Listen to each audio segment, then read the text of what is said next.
Hello and welcome back to Bramley Farm, and on today's episode I'm going to go through the 5 regenerative compost systems we do here on the farm that you can do at home. So stick around and find out where we go from Nettle Tea all the way to deep bedding chicken compost.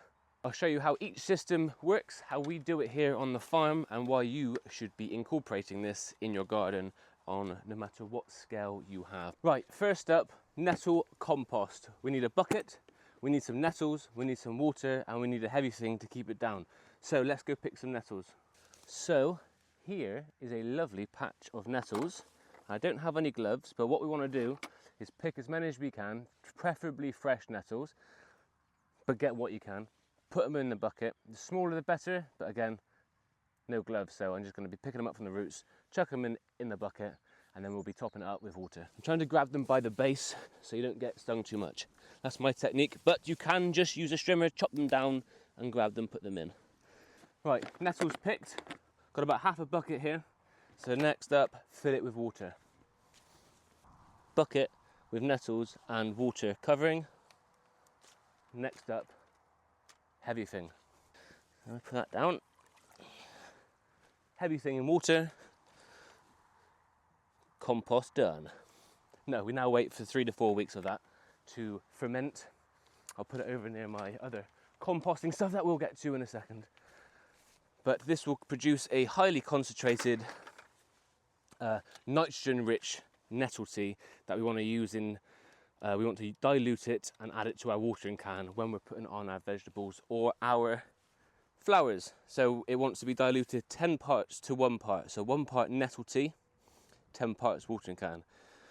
So whatever size can you've got, do the maths, 10 to 1, and you'll get the benefit of some nettle tea. Right, on to the next one. Right, so we've gone from a liquid fertilizer in the nettle tea to now number 2 on the list, a more passive regenerative composting system, leaf mold. So what's the premise here? Collect leaves, put it in a big pile, set and forget it for 12 to 18 months, and it will slowly break down. All the fungi will begin to build in the compost, and we put it on the garden this time next year. So how do we do it? Well, you make a compost bay and you put leaves in it. So ideally you want a 1 meter by 1 meter by 1 meter structure, kind of like the compost bays, but I have no more pallets. So I am going to put some posts in the ground here. No, I don't really do anything behind the compost, so 4 posts in the ground, and I've got some 800mm, not quite a metre, stock fencing. I'm going to wrap it round, make a thing, and collect some leaves and put it in there. So let's make it. I have some wooden posts that I've cut diagonals onto the bottom so I can hit them in. Sorry, but I've got to tell you, cable ties, bag of cable ties, sealed at both ends, yeah? If you want a cable tie out, please don't just rip the top off or rip a hole because they'll fall out. Instead, make a hole on the side, and then you can just pull them out and they don't fall out. Top tip, you heard it here. So I'm now going to cable tie the ends together. Structure completed. We have 4 posts. We have wire going round. For the purpose of the video, I actually can't find my clips, so that end piece will stay on, but rest assured it will be cut off. So now, the tricky bit. It's not tricky at all. Collect leaves, put it in.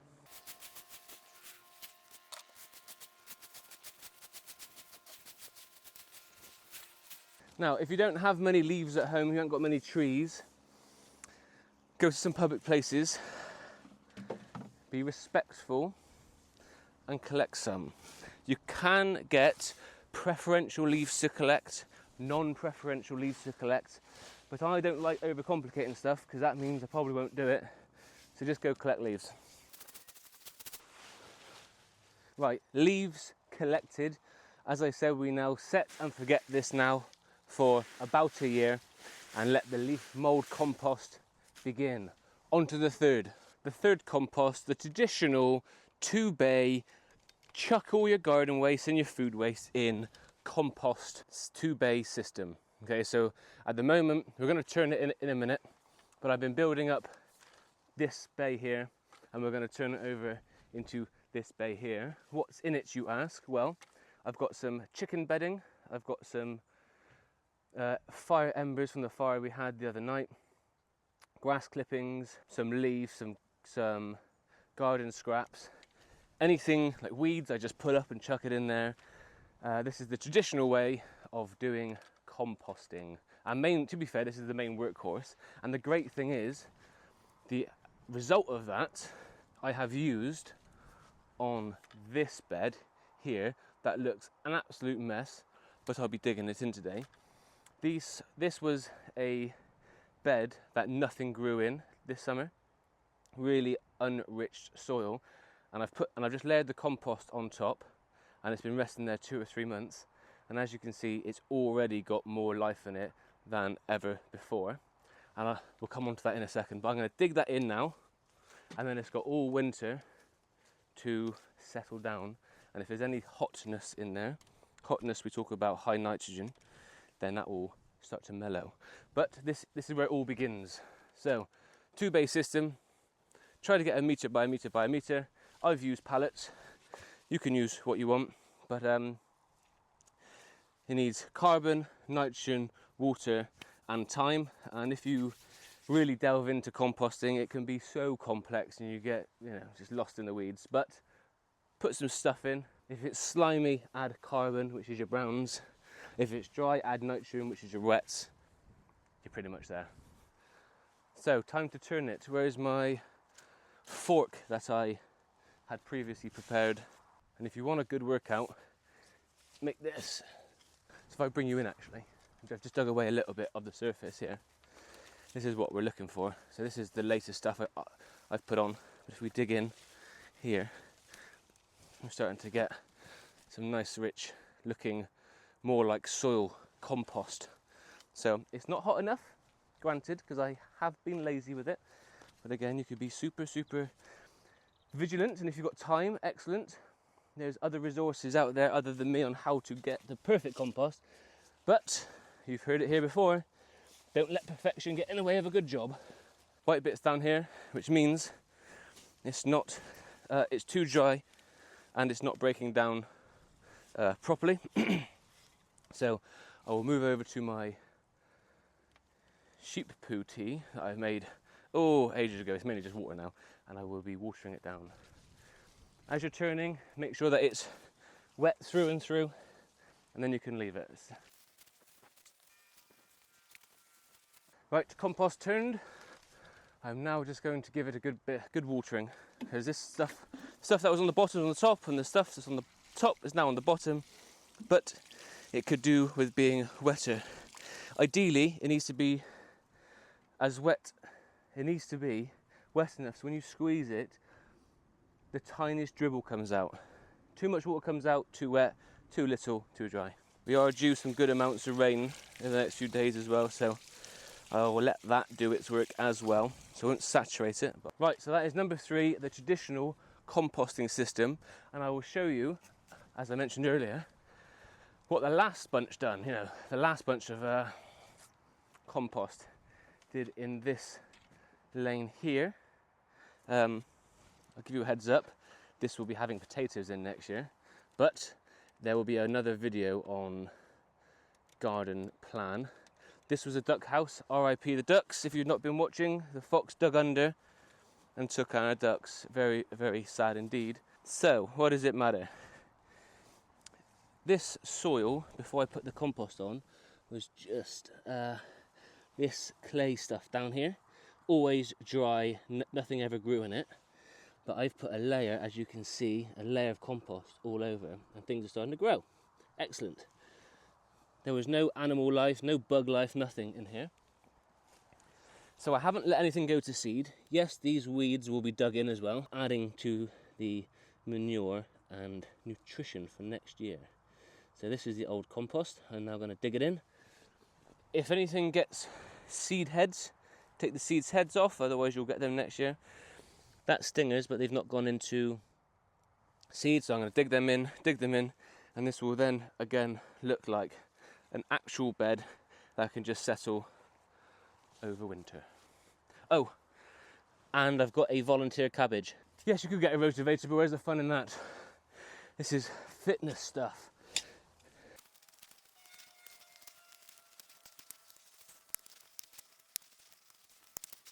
So I am out of breath, but I have manually dug in the compost into next year's bed, and I will let it overwinter and break down before doing that again in February. This just shows how this is a closed loop system here with the with some of the compost stuff that I'm making. So nothing leaves the garden, nothing new enters the garden.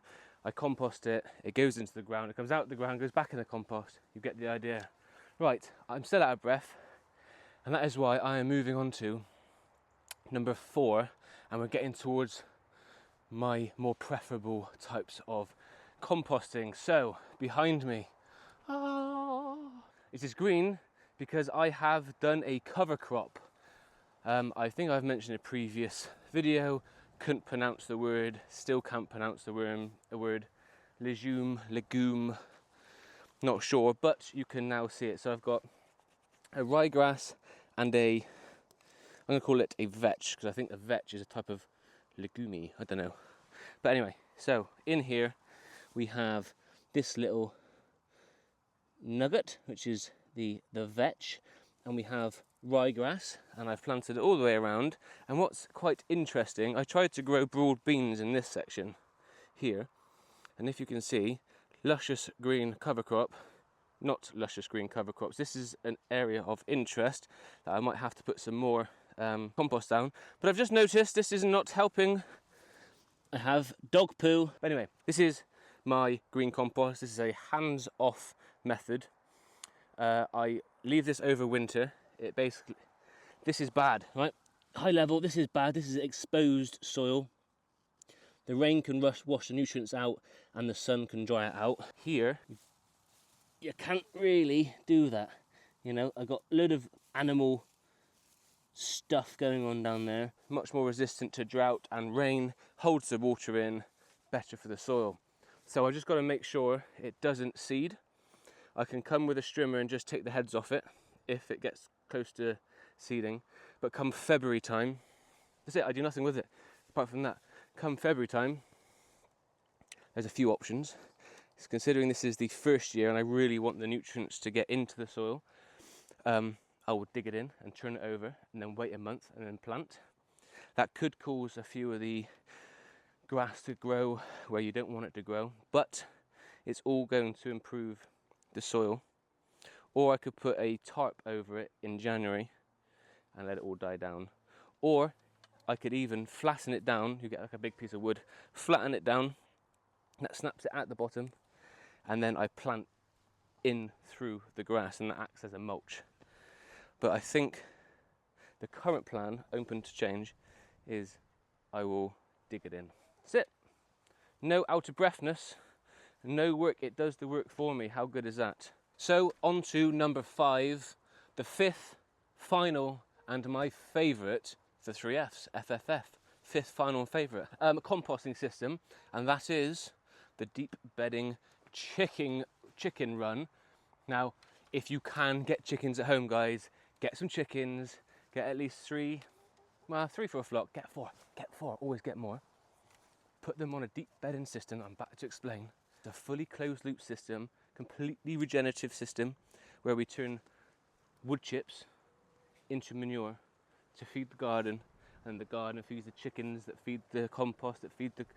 it's so cool. Right, the key to this is wood chips. Okay, I haven't got the best way of storing them, but I'm trying to store them nice and dry to the best I can.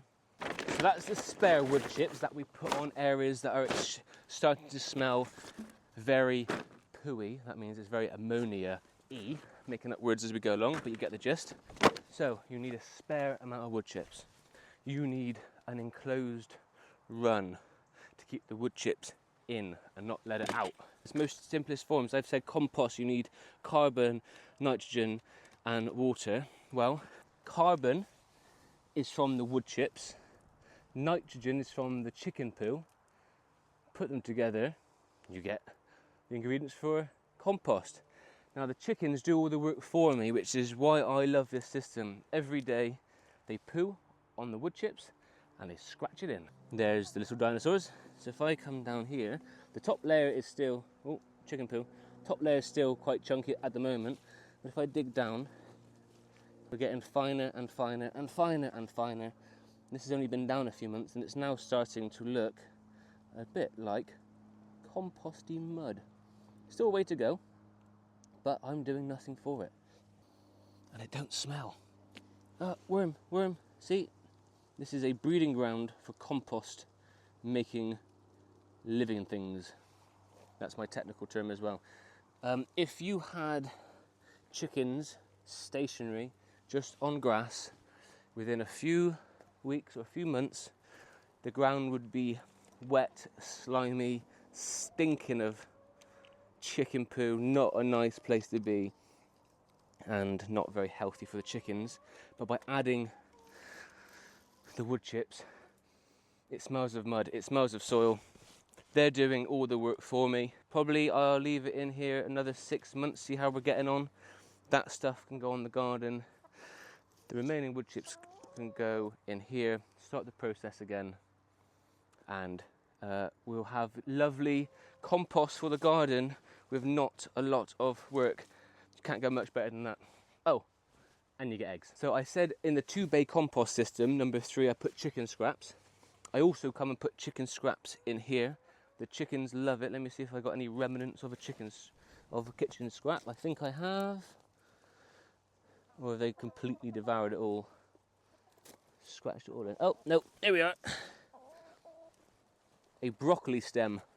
We've had a good go at munching that out, but that'll stay here. That'll go into compost and further benefit the nutritional side of this compost. But anyway, I am mumbling. This is my favourite form of composting. I've got 7 chickens. I did have 10. This is a 3x6 structure. It's a little bit slower because I've only got 7 chickens. If you want this process to be faster, have more chickens, they dig more, they poo more, etc., etc. But this is a deep litter bedding system. Highly, highly recommend it. It takes a little bit longer than the traditional methods, but completely worth it. So I hope you found this video informative and helpful. We've gone from Nettle Tea all the way through chicken deep bedding system. Completely regenerative. It's a closed loop system. We keep everything here on the farm. We don't bring anything specifically in compost wise. We try and build it all here.